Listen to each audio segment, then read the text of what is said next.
pozdrav svima, danas na testu imamo Razer Kraken Pro V2. Ovo će biti ukratko test slušalica nakon pune 4 godine, tako uživajte u videu i lajkujte i pretplatite se na kanal.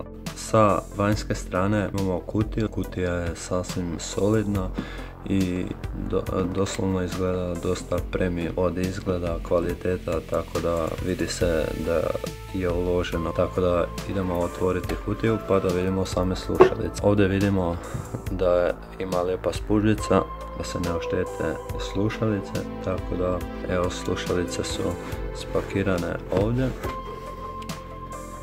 tako da budemo ovo odložili pa da vidimo što se nalazi u kutiji. Ovdje imamo uputstva, to nam ne treba, njihovu deklaraciju što nam se zahvaljuju što smo kupili njihove slušalice i ono najvažnije od svega, a to je Razer naljepnica, jer ako ovoga nemate ni slušalice.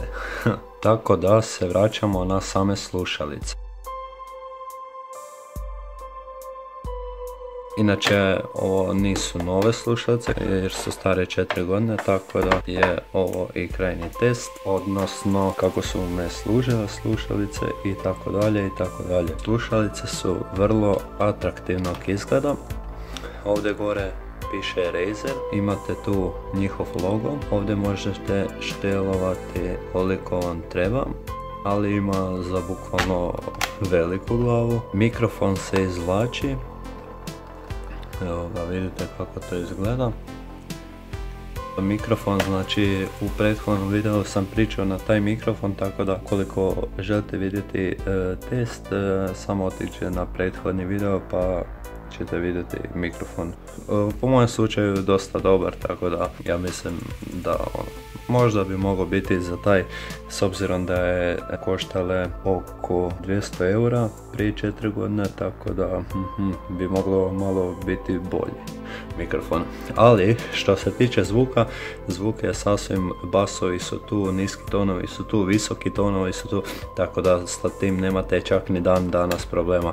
Jedino što je zamjerka, ali opet s druge strane slušalice su korištene 4 godine, tako da ako skinemo ovo, da, to se može skidati, ajmo reći da su modularne, vidjet ćete ovdje oštećenje na oba dva, to budem sad promijenio u skorije vrijeme. Vidite oštećenje, to je desni, ovo je lijevi, ali to nema nikakvih problema jer slušalice su modularne, tako da sa te strane jako dobre slušalice. Ovdje gore znači imamo spužicu koja nije baš debela, ali vas nikad neće žuljati, odnosno vam smetati.